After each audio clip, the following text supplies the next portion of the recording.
भगवान शिव को ये बात पता नहीं थी कि उनका एक पुत्र है जिसका निर्माण माता पार्वती ने किया है। भगवान शिव माता पार्वती से मिलने आने वाले होते हैं। ये खबर सुनकर माता पार्वती स्नान करने चली जाती हैं, लेकिन उस समय कोई गुण उपस्थित न होने के कारण वो गणेश को बाहर पहरेदारी के लिए खड़ा करके जाती हैं कि कोई अन्य अंदर प्रवेश न कर सके। इसके पश्चात भगवान शिव वहां पहुंचते हैं और अपनी गुफा में जाने का प्रयास करते हैं। गणेश जो द्वार पर पहरेदारी कर रहे होते हैं, वो शिव जी को अंदर जाने से रोकते हैं। शिव जी को आश्चर्य होता है कि ये बालक कौन है जो उन्हें उनके ही निवास स्थान पर जाने से रोक रहा है। कौन हो तुम धूर्त बालक जो इस तरह से बात कर रहे हो? हम स्वयं ही भीतर जाकर देवी पार्वती से पूछते हैं, ये कौन बालक हमारे द्वार पर हमारा रास्ता रोक कर खड़ा है? रुकिए, आपको भीतर जाने की अनुमति नहीं है। मेरी माताश्री का आदेश है कि कोई भी भीतर न जाने पाए, और जब तक वो नहीं कहती मैं किसी को भी इस महल के भीतर नहीं जाने दूंगा। बालक, हमें क्रोध मत दिलाओ, हमारे सामने से हट जाओ, वरना हमारे क्रोध को तुम नहीं जानते हो। और आप मुझे नहीं जानते, मेरे होते हुए इस द्वार को कोई नहीं लांघ सकता। तो फिर आज हमारे हाथों तेरा वध होगा। ले बचा अपने आप को हमारे इस वार से। अच्छा, तो आप युद्ध करना चाहते हैं तो ये भी हो जाए। इसी बात पर गणेश जी और शिव जी में युद्ध प्रारंभ हो जाता है। युद्ध में भगवान शिव अपने त्रिशूल से गणेश का सिर धड़ से अलग कर देते हैं। सभी देवता भी वहां उपस्थित होते हैं और उन्हें भी इस बात का अंदाजा नहीं होता है कि गणेश कौन है। सबकी आवाजें सुनकर माता पार्वती बाहर आती हैं और ये देखती हैं कि उनके पुत्र का धड़ अलग और सिर अलग है। माता पार्वती क्रोध से भर गई और शेर सवारी माँ दुर्गा के रूप में आ गई। उन्होंने अपनी सभी शक्तियों को प्रकट कर प्रलय मचाने का आदेश दिया। शैलपुत्री, ब्रह्मचारिणी, कुष्मांडा, स्कंद माता, कात्यायनी, कालरात्रि, महागौरी, सिद्धिदात्री, मेरे 9 रूप, मेरी 9 शक्तियां प्रकट हो। देखते ही देखते माँ दुर्गा के 9 रूप 9 देवियां प्रकट हो गईं। मेरी शक्तियों, सारे संसार में प्रलय मचा दो। सबसे पहले उनका विध्वंस करो जो मेरे पुत्र को मारकर आनंद मना रहे हैं, विजय उत्सव मना रहे हैं।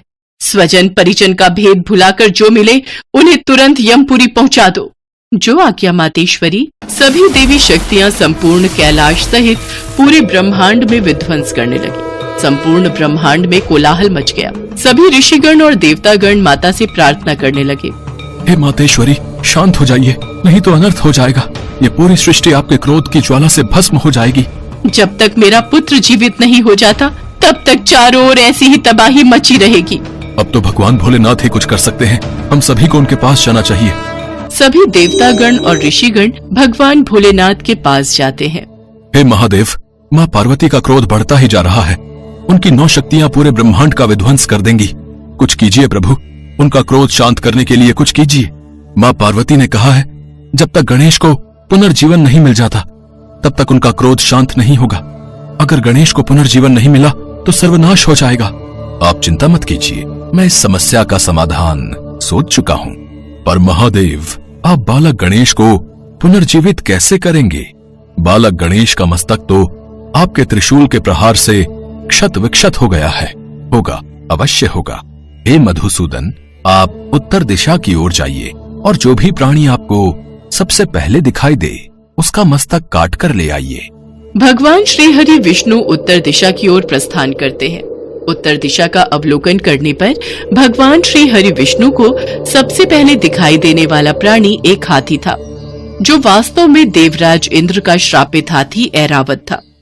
श्री हरि विष्णु मुस्कुराए और उस हाथी के समीप गए।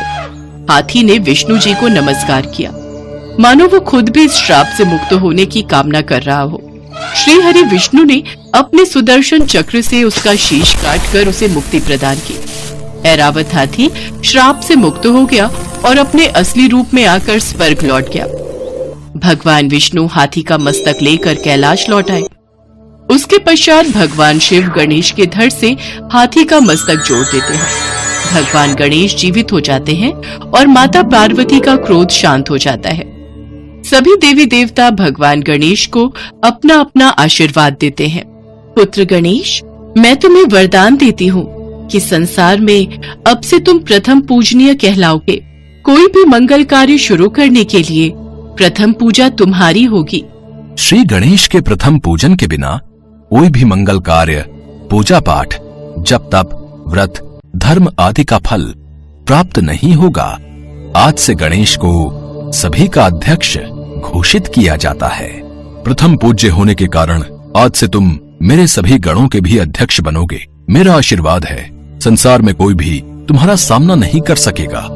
और फिर सभी देवी देवता बालक गणेश को अपना अपना आशीर्वाद देते हैं। बालक गणेश सभी देवी देवताओं को नमन करते हैं। भगवान भोलेनाथ और माँ पार्वती बालक गणेश को अपने हृदय से लगा लेते हैं। उस दिन से गौरी पुत्र गणेश प्रथम पूजनीय हो गए। संसार में कोई भी शुभ कार्य करने से पहले भगवान गणेश की पूजा होती है। उसके पश्चात ही कोई मंगल कार्य की शुरुआत होती है।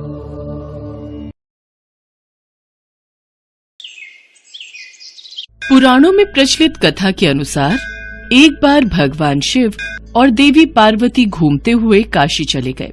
वहां भगवान शिव अपना मुंह पूर्व दिशा की ओर करके बैठे थे। तभी पीछे से देवी पार्वती वहां आती हैं और अपने हाथों से भगवान शिव के नेत्रों को बंद कर देती हैं। उनके ऐसा करने से समस्त जगत में अंधकार छा जाता है। जगत को बचाने के लिए भगवान शिव अपनी तीसरी आंख खोल देते हैं। उनकी तीसरी आंख खुलने पर जगत में फिर से रोशनी हो जाती है। भगवान शिव की तीसरी आंख जगत को तो अंधकार से बचा लेती है, परंतु उस तीसरी आंख की रोशनी से जो ताप उत्पन्न हुआ, उससे निकली पसीने की बूंदों से एक अंधे बालक का जन्म हुआ। उस बालक का मुख बहुत बड़ा और भयानक था। बालक को देखकर देवी पार्वती घबरा गई।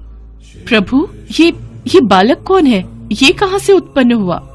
देवी पार्वती, ये हमारा ही पुत्र है। ये बालक पसीने की बूंदों से उत्पन्न हुआ है। आपने अकस्मात ही मेरे नेत्रों को बंद कर दिया, इसलिए सृष्टि की रक्षा के लिए मैंने अपने तीसरे नेत्र को खोल दिया, जिस कारण रोशनी के ताप से पसीने की बूंदें धरती पर गिर गईं और इस बालक का जन्म हुआ। अंधकार में पैदा होने के कारण ये बालक अंधक नाम से जाना जाएगा। कुछ समय बाद हिरण्याक्ष नाम के असुर ने पुत्र पाने के लिए भगवान शिव की घोर तपस्या की। शिव जी उसकी तपस्या से प्रसन्न होकर उसके समक्ष प्रकट हुए और उससे वरदान मांगने के लिए कहा। तब हिरण्याक्ष बोला, भगवान, मुझे एक पुत्र की कामना है, कृपया मुझे पुत्र प्राप्ति का वरदान दें। हे हिरण्याक्ष, तुम्हारे भाग्य में संतान सुख नहीं है, पर मैं तुम्हें अपने अंश से जन्मे हुए पुत्र अंधक को वरदान के रूप में तुम्हें देता हूँ। आगे चलकर तुम्हारा ये पुत्र महापराक्रमी और महाबलशाली होगा। हे शिव शंकर, आपके अंश से जन्मे पुत्र को पाकर मैं धन्य हो गया। ये कहकर भगवान शिव ने अंधक को हिरण्याक्ष के हाथों में दे दिया। हिरण्याक्ष अंधक को लेकर खुशी खुशी अपने राज्य लौट गया। तभी देवासुर संग्राम छिड़ गया और भगवान विष्णु द्वारा हिरण्याक्ष मारा गया। हिरण्याक्ष का बड़ा भाई हिरण्यकशिपु छिपकर भाग निकला। हिरण्याक्ष के मरने के बाद राजमहल में अंधक की उपेक्षा होने लगी। उसके अन्य चचेरे भाई और संगी साथी उसे चिढ़ाने लगे। इससे अंधक दुखी रहने लगा। एक दिन उनके व्यवहार से तंग आकर वो तपस्या करने निकल पड़ा और एक निर्जन वन में पहुंचकर ब्रह्मा जी की साधना में लीन हो गया। तप करते हुए उसे कई वर्ष बीत गए। उसके तप से प्रसन्न होकर ब्रह्मा जी प्रकट हुए और उससे वर मांगने को कहा। हे पुत्र, मैं तुम्हारी तपस्या से प्रसन्न हूँ, मांगो, तुम्हें क्या वरदान चाहिए? हे ब्रह्मदेव, मुझे ऐसा वर दीजिए कि मेरा अपमान करने वाले मेरे सभी भाई मेरी दास्ता करें, मेरे दिव्य नेत्र हो जाएं और मेरी किसी के द्वारा मृत्यु न हो। हे दैत्यराज, तुम्हारे नेत्र दिव्य हो जाएंगे, तुम्हारे सारे भाई भी तुम्हारी दास्ता स्वीकार कर लेंगे, किंतु काल चक्र का नियम है कि मृत्यु से कोई अछूता नहीं रह सकता। तो फिर ऐसा ही वरदान दीजिए कि मेरे शरीर से निकले रक्त की एक एक बूंद से मेरे जैसे पराक्रमी वीर उत्पन्न हो जाएं और मेरा अंत तभी हो जब मैं अपनी माता पर कुदृष्टि डालूं। तथास्तु। तथास्तु कहकर ब्रह्मा जी अंतर्ध्यान हो गए और अंधक वरदान पाकर नेत्रवान बन जाता। वरदान प्राप्त करके वो बेहद अत्याचारी हो गया। उसके अत्याचारों से नाग, यक्ष तथा देव गंधर्व सभी दुखी रहने लगे। वे सब ब्रह्मा जी की शरण में पहुंचे, किंतु ब्रह्मा जी उन्हें कोई आश्वासन नहीं दे सके, क्योंकि अंधकासुर उन्हीं के वरदान स्वरूप ये उत्पात मचा रहा था। सभी देवता भगवान शिव के पास पहुंचे। हे शिव शंकर, ब्रह्मा जी के वरदान से अंधक ने चारों दिशाओं में उत्पात मचा रखा है। हमारी रक्षा कीजिए प्रभु। आप सब निश्चिंत रहिए, अंधकासुर को उसके पाप का दंड मैं अवश्य दूंगा। शिव पार्वती मंदराचल पर्वत पर ठहरे हुए थे। तभी अंधक अपनी सेना के साथ मंदराचल पर पहुंचा। पर्वत की सुरम्यता देखकर वो खुश होने लगा। कितना सुंदर स्थान है, क्यों ना यहाँ अपने लिए एक स्थायी नगर का निर्माण करा दिया जाए। सेवक जाओ और कोई उचित स्थान तलाश करो जहाँ हमारे लिए एक शानदार महल बन सके। जो आज्ञा महाराज। आज्ञा पाकर सेवक उचित स्थान की खोज में निकल पड़े। कुछ दूर जाने पर उन्होंने भगवान शिव और देवी पार्वती को देखा। वाह, क्या सुंदरी है, लेकिन ये इस तपस्वी के पास क्या कर रही है? इसे तो राजमहल की शोभा होना चाहिए। चलकर महाराज को सूचित करते हैं। चलो चलो, महाराज को बताते हैं। क्या सुंदरी इस पर्वत पर? जाओ और उस सुंदरी को उठाकर मेरे पास ले आओ, और उसके साथ जो तपस्वी पुरुष है उसे कह देना कि मैं दैत्यराज अंधक का दूत हूँ और उनके लिए इस सुंदरी को ले जाना चाहता हूँ। दूत पुनः उसी स्थान पर जा पहुंचा। उसने अंधक का आदेश उन्हें कह सुनाया। इस पर भगवान शिव क्रोधित हो गए। अंधक ने सेना एकत्र की और आक्रमण कर दिया। इस सुंदरी को मैं अपने साथ लेकर ही जाऊंगा। अंधकासुर, कहीं ऐसा ना हो मेरे क्रोध की अग्नि से तुम जल जाओ। घनघोर युद्ध छिड़ गया। भगवान शिव त्रिशूल से प्रहार करते रहे, किंतु उनका हर प्रयत्न विफल हो रहा था।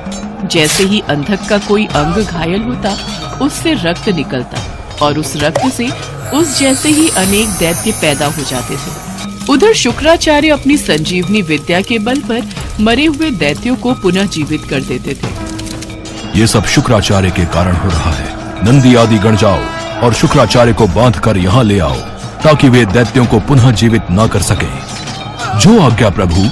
कुछ समय पश्चात सभी शिवगण शुक्राचार्य को बांध कर ले आए और उन्हें शिव के सम्मुख खड़ा कर दिया। शिव जी ने शुक्राचार्य को अपने उदर में ले लिया और अंधक को त्रिशूल के ऊपर टांग दिया। वो त्रिशूल पर टंगा टंगा ही शिव का जाप करता हुआ अपनी भूल का प्रायश्चित करने लगा।